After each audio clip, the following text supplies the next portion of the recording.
When I first walked in this morning, I was greeted with, "Where's the handouts?"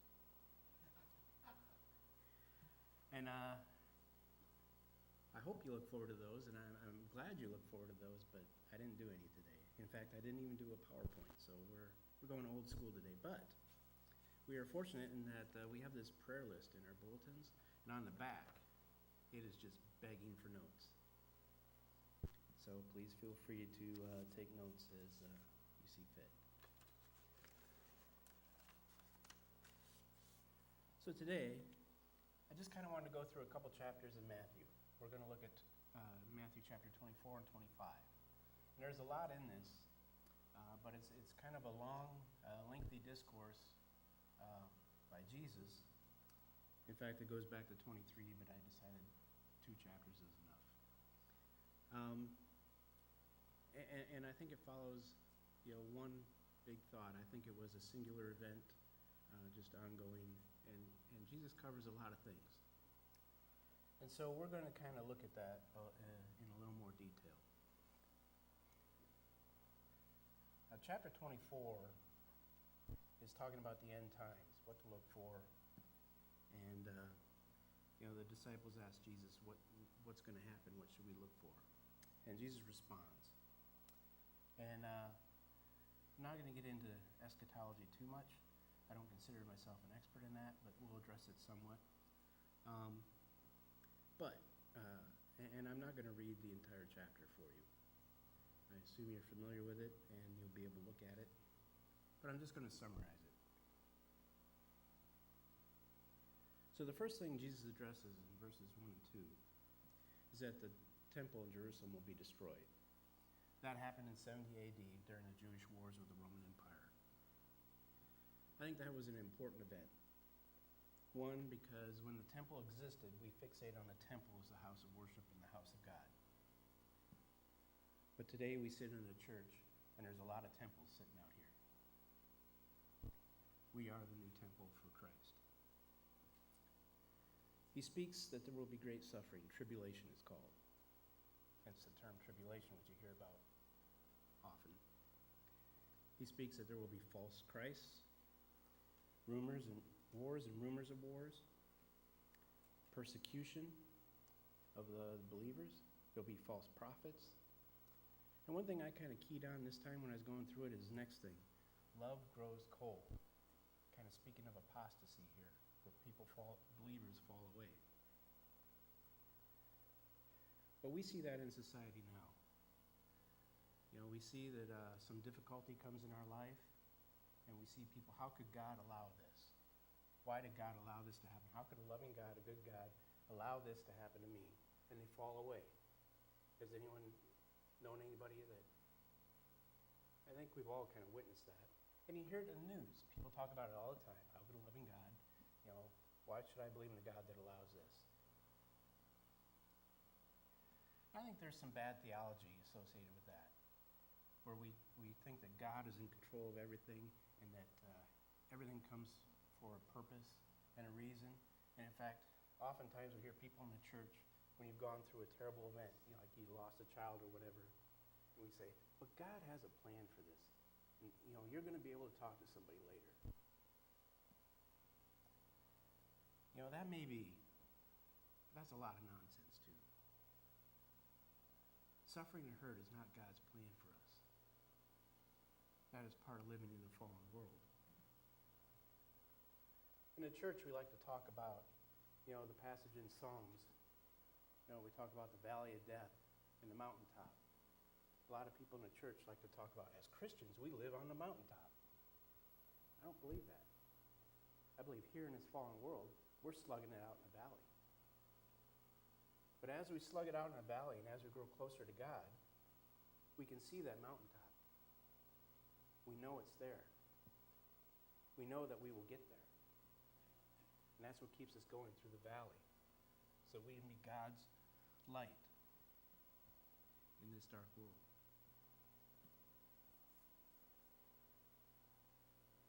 I've come to the realization that, God is God of love. But he doesn't care about our circumstances. He doesn't care about the terrible things that happen to us. He only cares how we live for him as we go through life in a fallen world. Keep your eyes on God. Keep serving him. He will sustain you, and he will get you through the hard times. So there's that aspect of love grows cold. I know also from personal experience, as my marriage was breaking up, and going through all that hurt and hardship, that was a very, very, very difficult time for me. And I got to the point where I just said, okay, God, I'm yours. That's it. And it was, through the worst time in my life, it was the best time in my life. And I just dove into Scripture, dove into prayer. God was revealing things to me, just awesome. Not only that, but I saw God use me. I saw a lot of great things accomplished, even through little old me. I was really experiencing the power of God, and it was awesome. But as I was praying through and seeing God work things and working through things and just how my prayers worked, and it was awesome, there's one thing he didn't do. He didn't restore my family. Even though I knew that God didn't owe me that, it hurt. It hurts. And so, well, that was a hard time for me, and to a certain extent, my heart grew cold. I never gave up on God, but I haven't been living for God with the same fervor, if you will. And I'm still trying to recover from that. We need to be careful of the difficult times in our lives. They can be a time of great growth and encouragement. But if we allow it, it can be a time of destruction. Okay, so to continue on. He says that the gospel will continue to be proclaimed and that there will be great tribulation. He warns us that, it's not a time to go get a coat or anything like that. Just run to the hills. I'm not going to elaborate on that any further. I'm not sure how that should play out so much. All we know is that there will be a time of difficulty. But then, he speaks that he will return. He will come back in clouds and gather his people. So we see the return of Christ. He goes on to share a parable. Not really a parable, but he points out the fig tree, how you can tell that summer is near. So too, we can see signs and wonders and know that the end is near. He goes on then to talk about the days of Noah. Before the flood, the people went about their lives just like any other day, going about their business, doing what they did, completely oblivious to the destruction that would come. It says that the end times will be the same. They'll be unaware. People will be unaware and going about their business. Then he talks about two servants. He says that it is blessed to be faithful. Well, the two servants, the master goes away, and one servant is diligent to maintain the house. He served his master well. He did what he was entrusted to do, and he did it regardless of when the master returned. The other servant basically kept looking for the master to return, but did what he wanted to do and neglected his responsibilities. I found it interesting that he was called a hypocrite. And it goes on to say that hypocrites are condemned.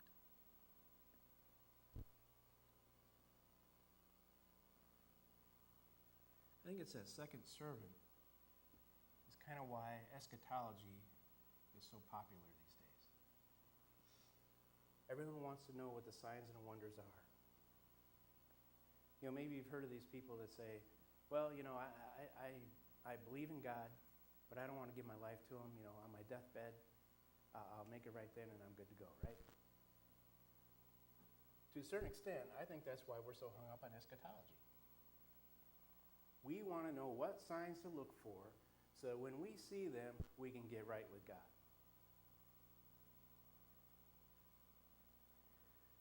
That's the wrong application of why God gave us these signs.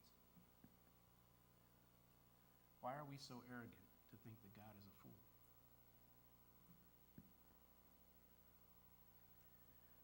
There are many signs that are evident today, and you hear people in the news all the time, you hear people in the churches. There's Christian authors write books about it all the time. There are many signs that are evident. The Bible also tells us there's nothing new under the sun. In other words, people were seeing signs hundreds of years ago as well. What we look for is what we see. If we're looking for signs of the end times, you'll find them. But that's not what we're supposed to be doing.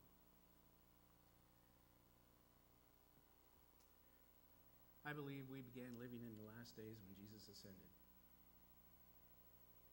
And we should be living, I believe the apostles thought Christ was coming back in their lifetime. We should be living the same way. We should live expectantly.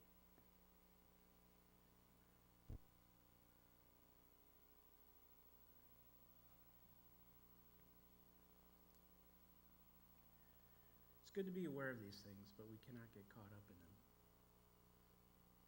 We shouldn't be looking for and discussing signs and wonders. We should be serving Christ. The signs and wonders should serve to spur us on in God's service.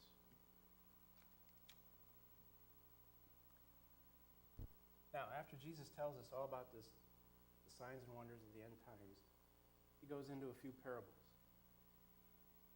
And I think it's on purpose that these parables follow that chapter. First, we have the parable of the 10 virgins. You had 5 wise and 5 foolish. Basically, the wise, they were going to a wedding feast. They were camped outside the door waiting for the bridegroom to come. But it was later than expected. Okay, they knew he was going to come. They expected him to come. They fell asleep. 5 of them were prepared. They brought oil for their lamps. 5 of them were not. So the 5 that weren't went to get oil. They didn't think ahead. And then the bridegroom came. And the 5 that had left, when they came back, they could not get in. They missed out. I don't think there's anything more to learn from this, that we are to be prepared at all times. We know that the bridegroom, Christ, will come. Are we prepared? Are we in readiness? The 5 foolish ones knew they should be there. They just weren't ready for it. We then come to the parable of the talents. Again, we have a master that's leaving on a journey. He has 3 servants. He gives one 5 talents, he gives one 2, he gives one 1. Then he goes away. And then he comes back.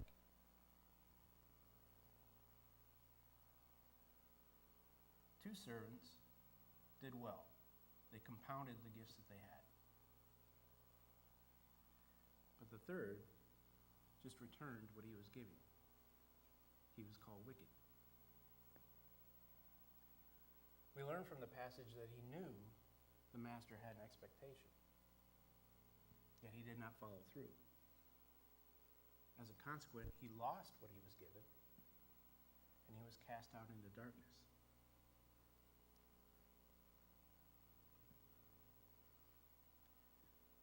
We We, the church, need to be expectant of the Master's return at any moment. And we need to be mindful of the ROI, return on investment. We know that the Master expects a return from us. When Christ comes back, he's going to expect to see some fruit. He's given each of us gifts and abilities. We learn from this that we are obligated to exercise those gifts and abilities. And if we do so faithfully, we will be blessed with more and more. But if we fail to act, we'll be cast out.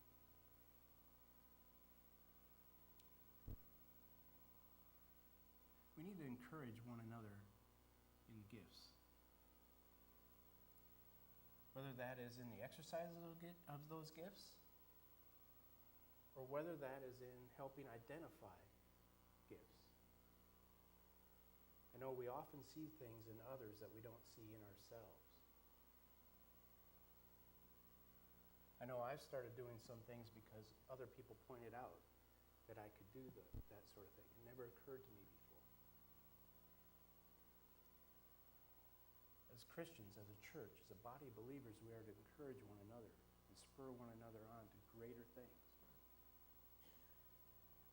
Someone might have a gift and ability and not realize it. That's where we can help by pointing it out. Others who are exercising their gifts and abilities, we can encourage them to continue to do so.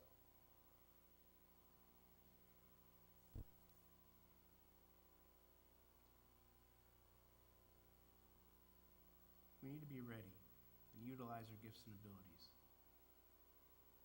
This will help us proclaim Christ to a world, to exhort one another,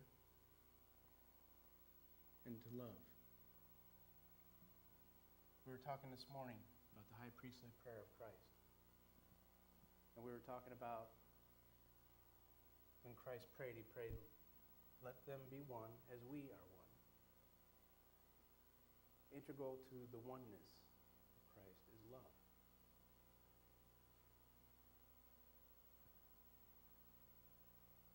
We should be loving one another. If we love one another, we are united. And we're Christ-like in that regard.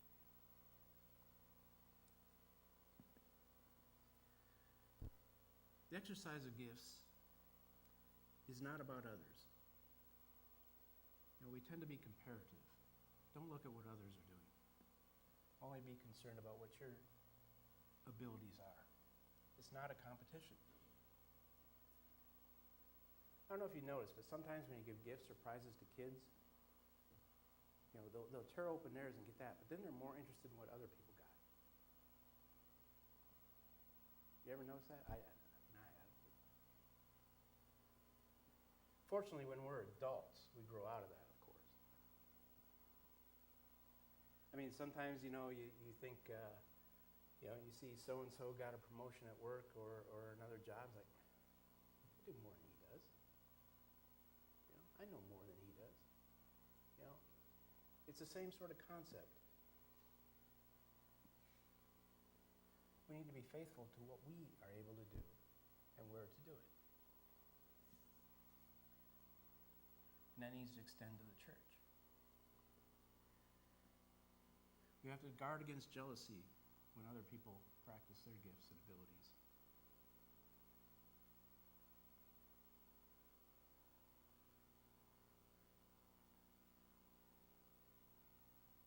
And if we have a gift and ability that somebody else is exercising, we need to be careful while that we act. Sometimes, you feel called to do something, but somebody else is already doing that in the church.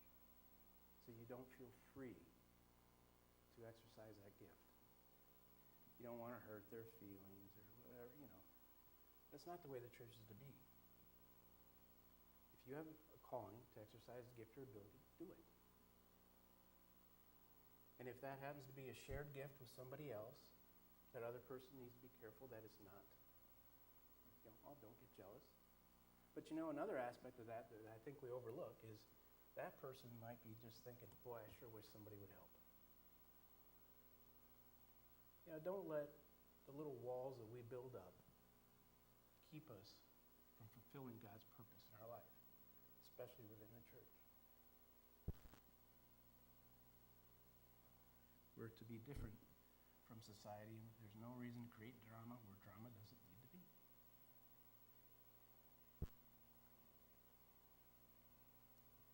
Be content with the gifts that you have. Don't sit there wishing for something else. Use what you got.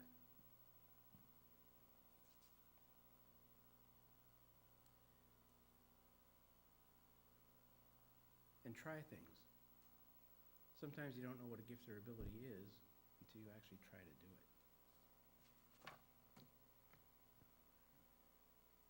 Then lastly, we come to the parable of the sheep and the goats. Judgment.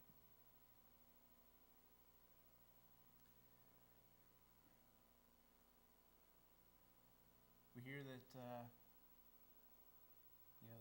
shepherd comes and he has the sheep and the goats.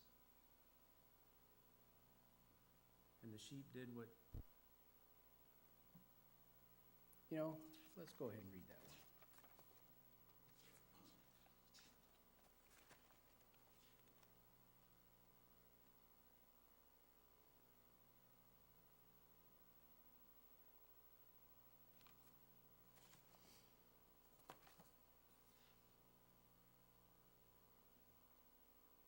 I don't think I put all that in there. Let me grab my Bible. Sorry.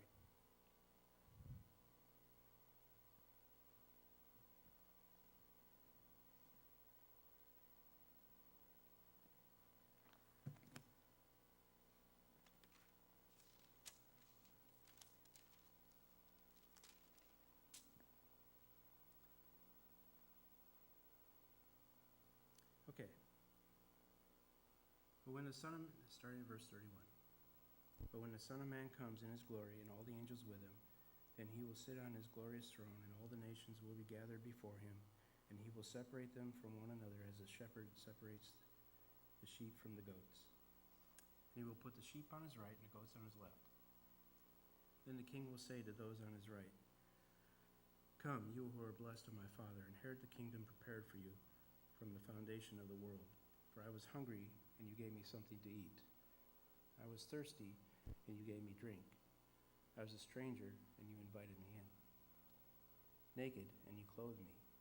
I was sick, and you visited me. I was in prison, and you came to me. Then the righteous will answer him, saying, Lord, when? When did we see you hungry and feed you, thirsty, give you drink? When did we see you a stranger and invite you in, or naked and clothe you? And when did we see you sick or in prison and come to you? And the king will answer and say to them, Truly I say to you, to the extent that you did it to one of these brothers of mine, even to the least of them, you did it to me. And he will also say to those on his left, Depart from me, accursed ones, into the eternal fire which has been prepared for the devil and his angels. For I was hungry, and you gave me nothing to eat. I was thirsty, and you gave me nothing to drink. I was a stranger, and you did not invite me in. Naked, and you did not clothe me. Sick and in prison, and you did not visit me. And they themselves will also answer, saying, Lord, when did we see you hungry or thirsty, or a stranger, or naked, or sick, or in prison, and did not take care of you? And he will answer them, saying, Truly I say to you, to the extent that you did not do it to one of the least of these, you did not do it to me. And these will go away into eternal punishment, but the righteous into eternal life.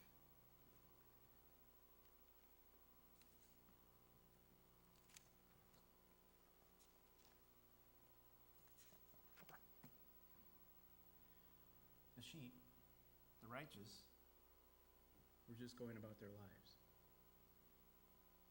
The goats, or the unrighteous, were also just going about their lives. To quote Keith Green, the difference between the sheep and the goats is what they did and didn't do. It is not creeds that are stated, but rather lived out to make the difference. The only difference between the sheep and the goats is how they lived their life for God, how they exercised their gifts and abilities, how they were expectant to serve their master. Psalm 40, verses 6 through 8 says, "Sacrifice and meal offering you have not desired. My ears you have opened. Burnt offering and sin offering you have not required. Then I said, Behold, I come. In the scroll of the book it is written of me, I delight to do your will, O my God. Your law is within my heart."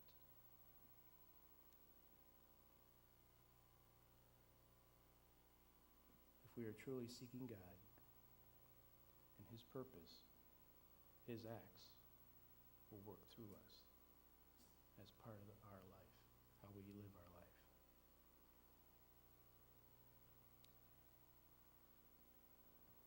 So to summarize, I think these chapters and these parables provide a consistent and cogent theme regarding the expectations of the church. We are living in the last days. We are to be about the Master's business. We are to be prepared and to be expectant, living each and every moment in anticipation of Christ's return. In these last days, the days of Noah, we are called to be faithful. If we are truly faithful, we will live out these parables. I Googled what is faith. I don't normally do that, but I did that this time. And I came across a definition that I kind of like. So let me read that to you. Belief has attained the level of faith when it motivates life and shapes the mode of living. The acceptance of a teaching as true is not faith. That is mere belief. Neither is certainty nor conviction faith. The state of mind attains to faith levels only when it actually dominates the mode of living. True faith changes the way we conduct our lives. Are we living for Christ?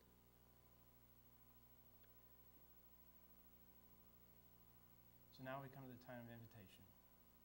So as we come forward and sing our closing hymn, if you have business with God or with the church, I invite you to come forward and make that known.